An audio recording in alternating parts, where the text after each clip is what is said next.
Beginning. The invitation that shouldn't exist. If someone had told me that accepting a strange wedding invitation would end with me dancing with the most feared queen in the galaxy, I would have laughed and gone back to sleep. But life in deep space has a strange sense of humor. My name is Adrian Hale, a freelance human navigator who spent most of his career guiding cargo ships through unstable hyperspace corridors.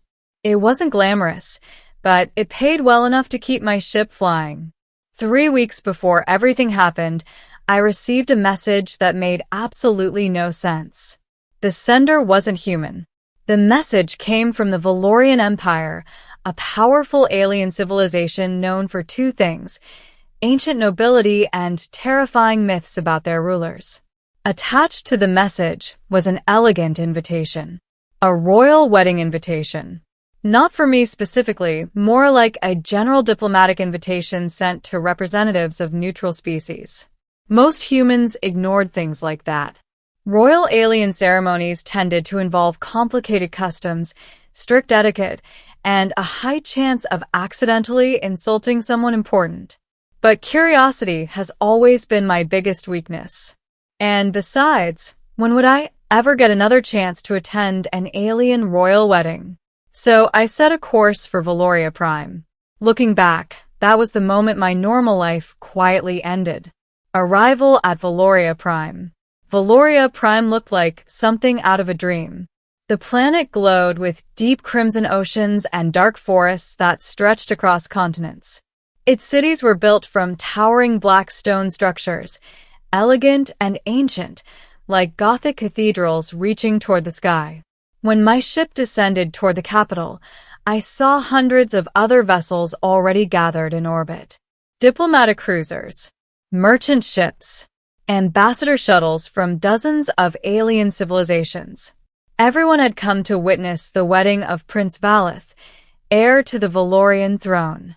Rumor said the marriage would unite two powerful noble houses and strengthen the Empire's rule across several star systems. Naturally, security was intense. But surprisingly, humans weren't treated with hostility. Valorians had a reputation for being mysterious rather than aggressive. After docking, I was escorted through a massive palace complex carved into a mountain of black crystal. The interior was breathtaking. Golden chandeliers floated in the air like small stars. Crimson banners hung from towering columns. Soft music echoed through the halls, played by instruments I couldn't even identify. And everywhere I looked, there were Valorians. Tall, pale figures with dark hair and glowing crimson eyes. The stories about them weren't entirely wrong. They looked vampiric. Not monsters, but undeniably close to the legends humans told. Still, they moved with elegance and calm authority, greeting guests with polite nods. Everything felt regal. Everything felt ancient. And yet something about the palace made my instincts uneasy. It felt like walking into the lair of a predator that had learned to smile. The wedding ceremony. The ceremony took place in the Hall of Blood Moons, a colossal chamber beneath a transparent dome. Through the dome, 3 small red moons hung in the sky above Valoria Prime. Thousands of guests filled the chamber. Representatives from alien civilizations across the galaxy sat in carefully arranged rows. At the center of the hall stood the wedding altar. Prince Valeth arrived first. He was tall even by Valorian standards, wearing armor woven with silver threads and dark crimson silk. His presence commanded attention instantly. Then the bride entered, Lady Cerealis, daughter of an ancient noble house. The entire chamber stood in respect as she walked down the aisle. Everything about the ceremony was beautiful and strangely haunting. The music was slow and melodic, echoing like a heartbeat through the chamber. I sat among the visiting diplomats, trying to stay quiet and not embarrass humanity. And for a while, everything went perfectly, until the music changed. The wedding ritual ended with a celebration, a grand feast, and then, of course, a royal dance. The dance floor. The palace ballroom was even more impressive than the ceremony hall. Massive crystal windows revealed Valoria Prime's glowing night sky. Hundreds of floating lights illuminated the polished obsidian floor. Alien nobles gathered in elegant circles as musicians began playing. Slow, graceful music filled the room. Couples moved onto the dance floor. Valorians danced differently than humans, more fluid, almost hypnotic. I stayed near the edge of the room, sipping a drink that tasted suspiciously like wine but glowed faintly purple. My plan was simple. Watch. Stay out of trouble. Leave with a good story. That plan lasted exactly 15 minutes. Because that's when the ballroom doors opened again. And the room fell completely silent. The VampireQueen. Every Valorian noble immediately bowed their heads. Even Prince Valeth stepped aside respectfully. A tall figure entered the ballroom. She wore a flowing black gown threaded with silver patterns that shimmered like starlight. A dark crown rested on her head. Her pale skin seemed almost luminous under the lights. And her eyes, they glowed a deep crimson that made every human instinct in my brain scream danger. This was Queen Nithra, ruler of the Valorian Empire. And, according to several terrifying galactic rumors, the last true vampire queen.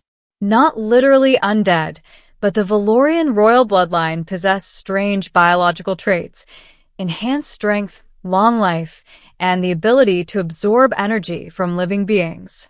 Some civilizations admired them. Others feared them. All respected them. Queen Nithra walked slowly across the ballroom. Her presence commanded absolute attention. Then she stopped and looked directly at me. Out of thousands of guests, she was staring at the one confused human standing near the drink table. I nearly choked on my glowing wine. "Please tell me she's looking at someone behind me," I muttered. She wasn't. Then she started walking toward me. The unexpected invitation. The crowd parted as the queen approached. Every instinct told me to kneel or run. But before I could decide which was more appropriate, she stopped right in front of me. Up close, her presence felt overwhelming. Ancient, powerful. Her voice was smooth and calm. "You are human." It wasn't a question. Yes, I said. Her eyes studied me with unsettling curiosity. "You are not a diplomat." "Nope." "A soldier?" "Definitely not." She tilted her head slightly. "Then why are you here?" "I got invited to a wedding," I said honestly.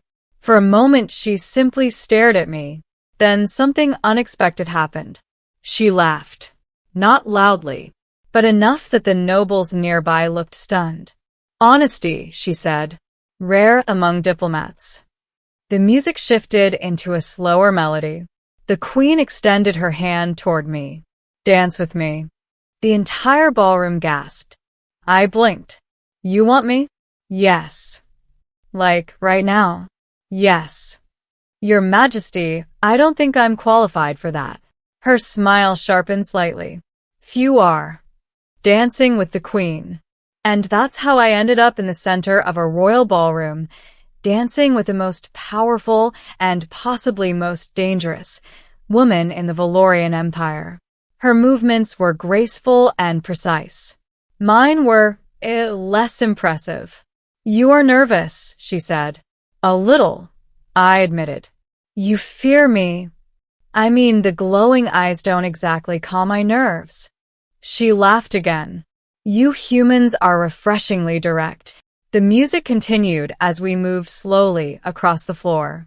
"Tell me something, Adrian Hale," she said. I froze mid-step. "You know my name?" "I know everything about the guests in my palace." That was both impressive and terrifying. "Why choose me?" I asked. Her gaze softened slightly. "Because you are the only one in this room not trying to impress me."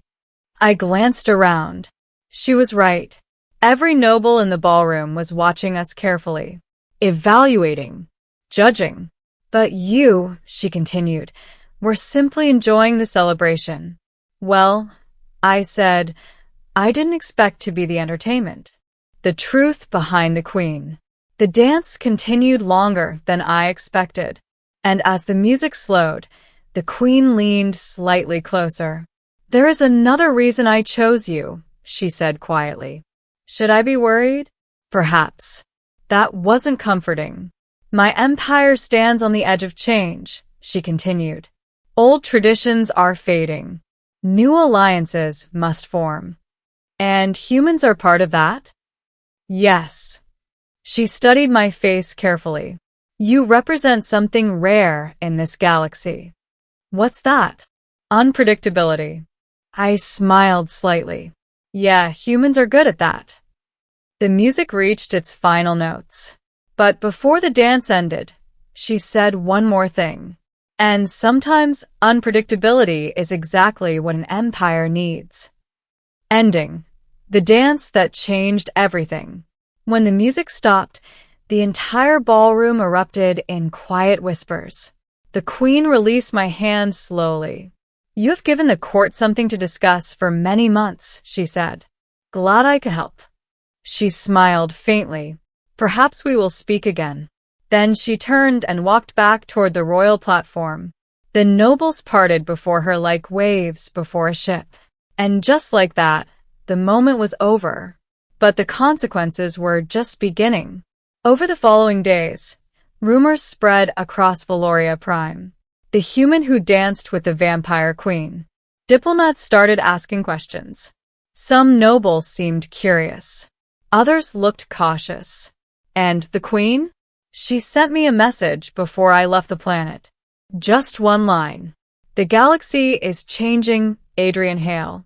When it does, I may need another dance." As my ship lifted off from Valoria Prime, I stared at the crimson planet fading behind me. I had arrived expecting to watch a wedding. Instead, I had stepped into something much bigger.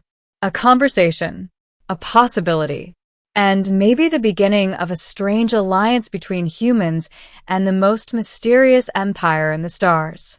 All because I accepted an invitation and somehow ended up dancing with the vampire queen.